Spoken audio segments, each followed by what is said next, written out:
I'm Teacher Mike, and this is episode 5 of Ask an American. In this series, I interview people from the United States so that you can practice listening to English while also learning about the United States and the people of the United States.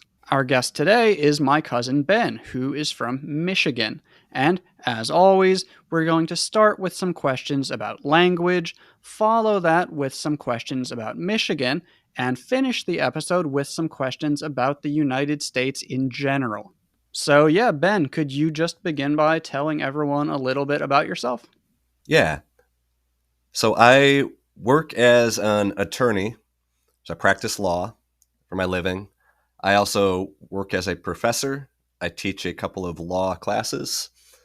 And I also write fiction, so short stories. Oh, and I mentioned that you're from Michigan, but can you also tell everyone where in Michigan you are from? So I'm in Lansing, Michigan. And in Michigan, we do something where we hold up our hands and we can point because our state looks like a hand on the map.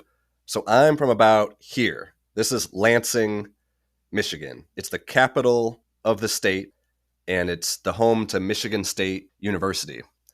If somebody was from Detroit, they would point right here and maybe say, no, this is where I'm from, or I'm from Traverse City up here. Okay, and so like I said, our first set of questions are going to be about language. So the first question is do you speak any languages besides English? If so, what languages do you speak? How well do you speak them? And why did you learn them? I speak basic Spanish, so I can carry on simple conversations.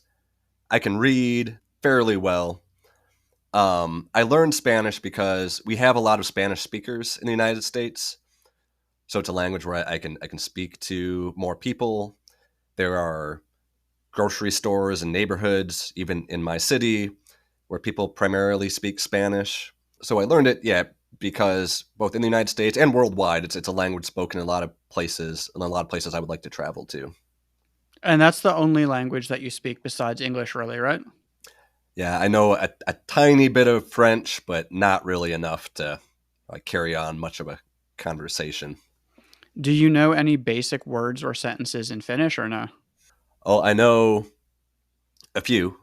I know thank you, kiitos, and um, kind of good day, but I don't know if I pronounce it quite right. Finnish has some sounds that we don't use in English very often.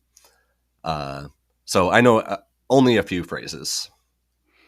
And the reason I'm asking Ben about this is because Ben is my cousin and our family originally came here from Finland. Suppose that you really wanted to focus on improving your Spanish. How do you think you would go about doing that? Definitely found the best way is by using it on a weekly basis with somebody, both speaking out loud and listening. I'll watch a movie sometimes and I'll put the audio on Spanish, and maybe I'll put the subtitles as English, maybe I'll put the subtitles as Spanish to help me hear and see the words in the context they're being used, and to hear the way uh, the words actually sound when they come across. I have a friend in Mexico City, and we try to talk about once a week, and we'll do half the conversation in English so she can practice English, half the conversation in Spanish, and I will make a lot of mistakes. And what we'll do is she'll kind of take notes, and that way can show me where maybe I used an expression that wouldn't normally be used in Mexico. Maybe I tried to use something American English and translate to Spanish, and it just didn't make sense to her. And so really by practicing and making a lot of mistakes is the way to learn. Excellent. Yeah, yeah. I'm not going to add much to that. I just want to say yes, I agree with everything that you just said. And if anyone is not doing these things, I highly recommend doing them. And on a scale of 1 to 10, especially with you being a lawyer and an author, how good do you think your English grammar is? I think when writing, I think it's a 10. I mean, I spent a lot of time studying grammar, reading many authors, yeah, and writing and editing. So I definitely think in writing, yeah, because I have to be for writing fiction, and also for law, I write long legal briefs that I submit to judges, and they're going to read over my work, so I have to be very clear in my arguments. So I think my grammar, definitely when I write, I will say there are probably a lot of times when I speak when my grammar is not perfect, because nobody really uses perfect grammar when they're speaking their language. And on a scale of 1 to 10, how important do you think grammar is when using English? So I would say it depends on the context. Again, if you are applying for a job, you're writing a resume on paper, you're going to want your grammar to be very good. For day-to-day conversation, it's not not nearly as important. I guess on a scale, say for day-to-day conversations, probably around a 5, because you just need to be able to make yourself understood. And the better you know grammar, of course, the better you can describe different situations. But I know for myself, when I was speaking Spanish in Mexico City, my grammar was terrible most of the time. But I could figure out how to make myself understood by just using the words I knew, trying the best I could with it. So grammar, it's, if you want to keep learning and be able to do more and more things, it's important to keep learning it. But you can start having conversations and start communicating, even if your knowledge of grammar um, isn't very sophisticated. Yeah, great answer. I agree. Grammar it's a tool. It's not something that you want to improve just to make yourself look special. It's something that you want to improve because the better your grammar is, like you said, the better you can explain things. How do you feel when you see or hear other native English speakers make grammar mistakes? Oh, so yeah, when it's it does sometimes bother me. You said when it's other English speakers, Yeah, yeah, right? when it's other native English speakers, not people who are learning English as a second language. Okay. Though again, it depends, because a lot of times, on the internet, when people are making memes or doing posts, then a lot of times the rules are more loose, and uh, but it often does bother me, just because I do like language a lot. I like fiction. I like poetry. I think the English language can be very beautiful. Uh, so sometimes it'll bother me, or if it's in a book, it probably bothers me more than if it's just somebody having a conversation day to day. It's not like it's gonna stick out. But when it gets written down in a book, I'd say it probably bothers me more. Can you think of any specific mistakes that native English speakers make that bother you? Because there's a lot of mistakes that native English speakers make that we don't care about, like me either versus me Mm. neither. Like 50% of people use that incorrectly, and it doesn't affect your ability to communicate. But when I hear people use lay instead of lie, for example, that one bothers me. But that one's also very common, but it just bothers me because I'm an English Yeah, teacher. yeah. I have to. I'm having trouble thinking of one off the top of my head. If later on, yeah, if at the end, if I do think of one, then if it comes to me during the conversation, then I can say it and we can add it on later. Now, before we talk about Michigan, is there one final message that you could give to my followers who are learning English and might be worried about communicating with native speakers or just communicating with people who live in the United States? Yeah, I would just encourage you to, again, to practice with whoever you can. If you have native English speakers you can connect with in person or online, that's the best way to do it. But even if you can also connect with other people, maybe who are maybe have more advanced English than you, who are learning it. That can also be helpful. But the main thing is you just have to be willing to start trying to do it, even when you don't know all of the rules, the grammar, the words, because everybody, when they're learning a new language, has times where they make mistakes. We all do that as children. Whatever language we learn, you learn because you just by trying to put words together in a row to communicate your thoughts and your feelings. And so you just need to not be afraid of make mistakes. You don't need to worry about if your English is as good as somebody else's, because the more you keep doing it, the better you will get, and soon you'll find yourself able to communicate more than you could the week before or the month before. Now, our questions about Michigan. Um, so, first things first, can you tell everyone just some basic information about Michigan? For example, where is it? What's it like? And what are some of the basic things that people should know about it? So Michigan is in the far north and the middle of the United States. It's on the border with Canada, and Michigan is surrounded by the Great Lakes. So Lake Superior, Lake Michigan, Lake Huron, Lake Ontario, Lake Erie.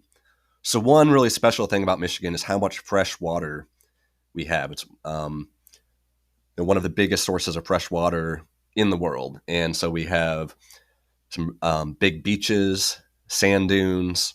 There are a lot of islands out in the lake. Some islands that people live on and that you can go and visit, and a lot of natural resources. There's forests, waterfalls. So for people who like the outdoors, there's a lot to see in Michigan. And if a foreign tourist is visiting the US, I assume you would recommend that they visit Michigan, right? Oh, yes, I would. I think there's a lot to see. I mentioned already the outdoors, and if you want to see the outdoors, I would, of course, recommend the Upper Peninsula of Michigan, because Michigan is kind of two pieces of land, two peninsulas connected by a bridge called the Mackinac Bridge. The Upper Peninsula doesn't have as many people. Again, there are a lot of state and national parks with forest and rivers and lakes. But also in Michigan, we have Detroit. Detroit is kind of a famous, iconic city. A lot of great music has come from there, like maybe Eminem, Motown music. So there's a lot of culture in museums. So I would also recommend visiting Detroit. Two follow up questions there. One, what are the main things that you recommend doing if someone goes to the Upper Peninsula? I would definitely recommend going to Lake Superior, and especially there's a place called the Keweenaw Peninsula, and you collect these rocks called agates. I wish I had one right here to show, but if you look up Lake Superior agates, they're a beautiful rock, interesting patterns. So I would definitely recommend, if you go during the summer, then of course you can swim in the lakes. You can go to the pictured rocks. You can see shipwrecks in the water. Or if you want to go in the winter, there will be a lot of snow, and you can do skiing, snowboarding, snowshoeing. So I would definitely recommend those kind of outdoor activities in the Upper Peninsula. And the second follow up question was you said the Upper Peninsula and Detroit. Is there any other specific area that you would recommend visiting besides those two? A lot of people really like the Sleeping Bear Dunes around Traverse City. That's also a very beautiful area. Traverse City is also famous for its cherry festival, because there are a lot of cherry orchards, cherry trees everywhere. And they make all sorts of desserts, foods, and wine out of the cherries. So the Traverse City area is also a place that's worth visiting. So now my next question is are there any foods or beverages that are unique to Michigan?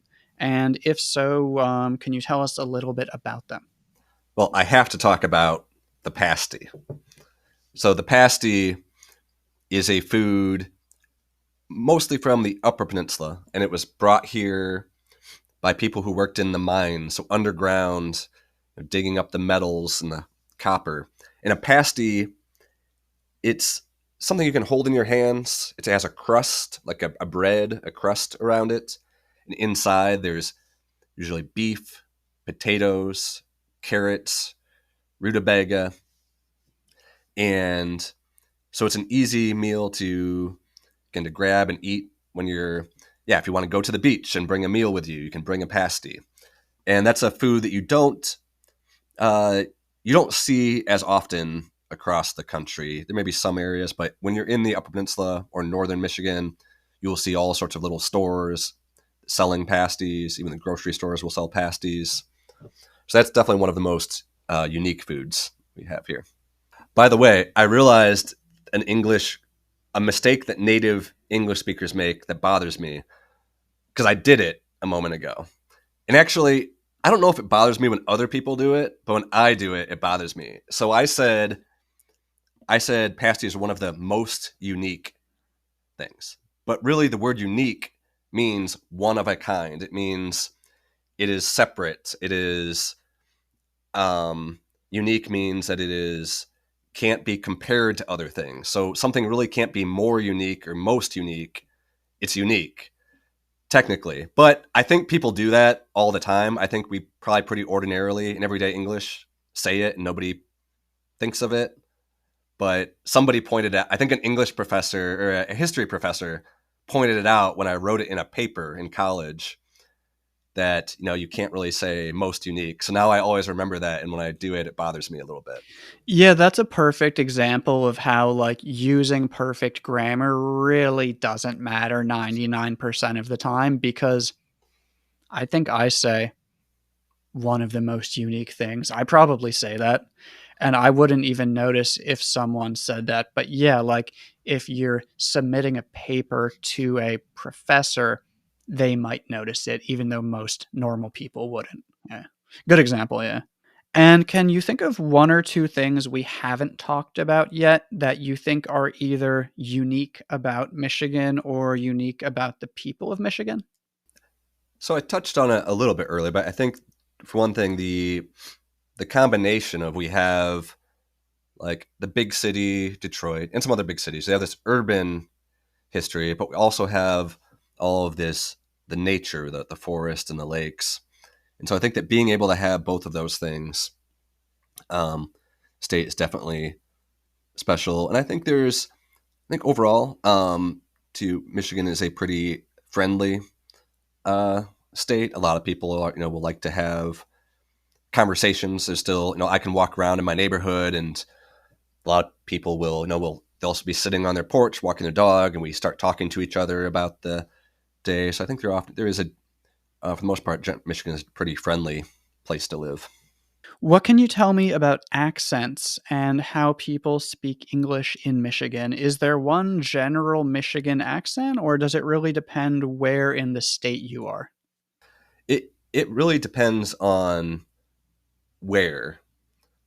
I would say a lot of the state people speak quite a bit alike, but if you're in the Upper Peninsula, which people also call the UP, and people who live there are then called Yoopers. And there is the Yooper accent. And one difference, for example, is a Yooper, if you ask them a question, instead of saying yeah or yes, they often say yeah. Not always, though. Some younger people don't always use the accent now. It fades out, but there are expressions in the UP and a whole accent that is very different, very distinct from, the way somebody would speak from Lansing or from Detroit. So then what about words or phrases that are unique to Michigan or even unique to specific parts of Michigan?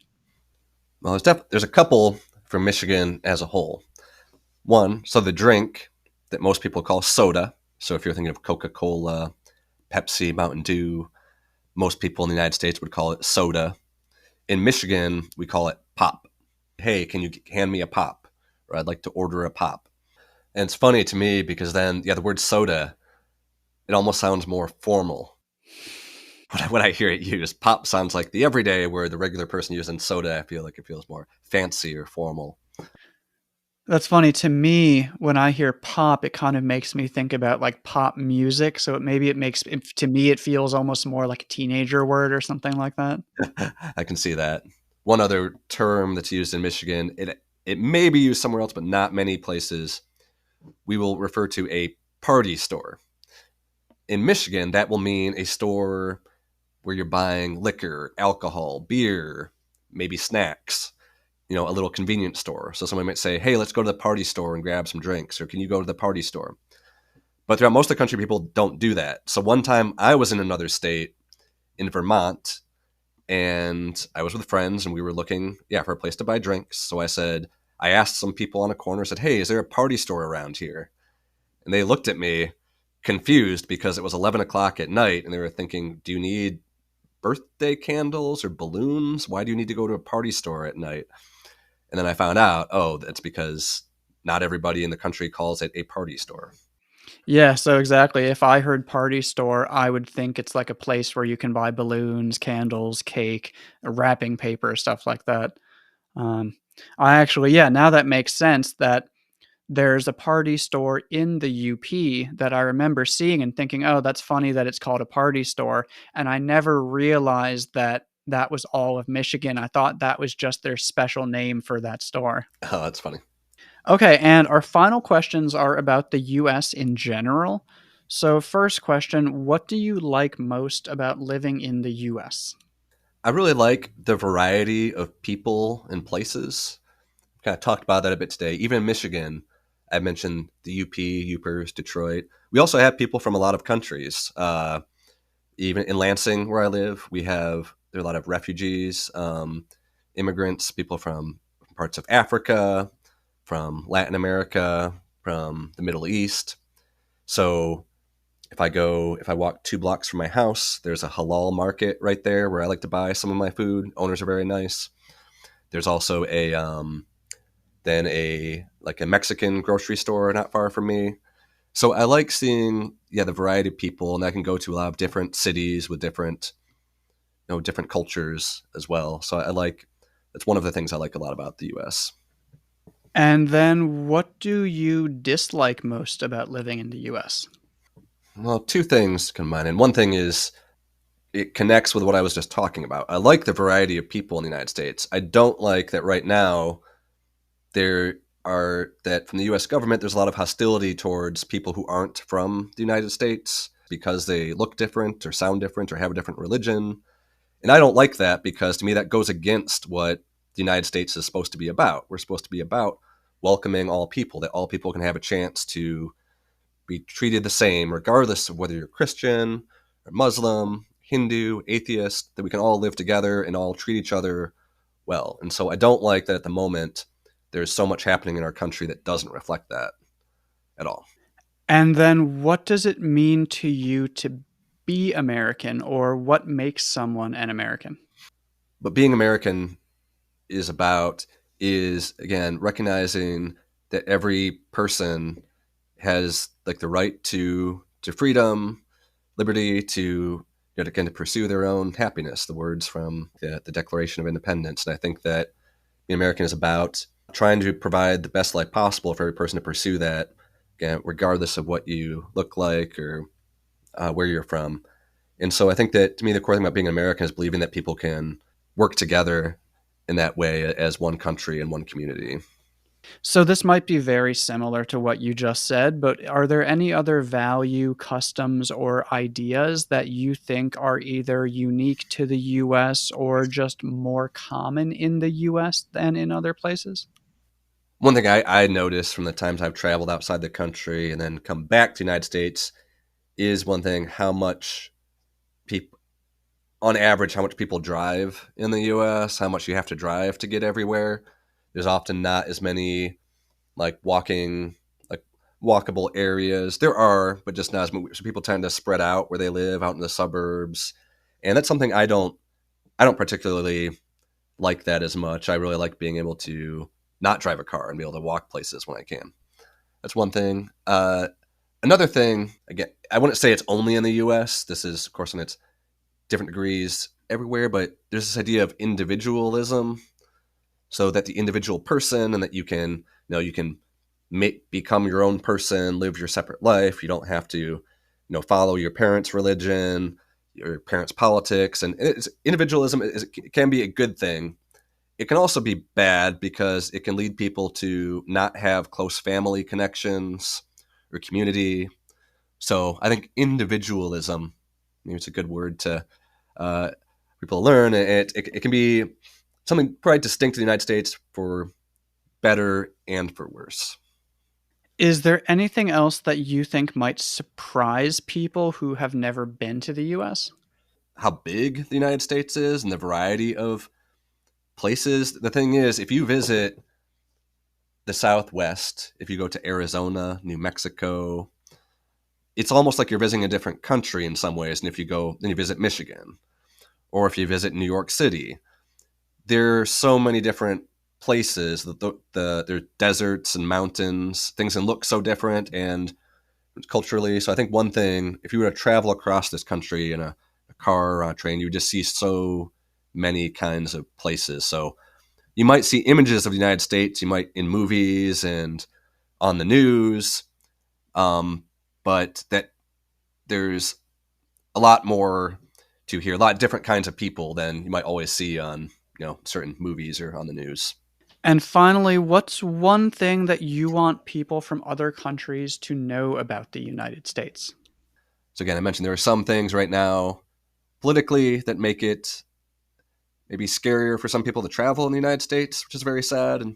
But overall, there are a lot of really great people in the country, and it's a variety of people. And so, when it's good for you to do so, I'd encourage you to come and visit and really practice your English with people. So yeah, that's the end of this episode. If you guys found it useful, found it interesting, please don't forget to subscribe to this channel and also check out episode number 1.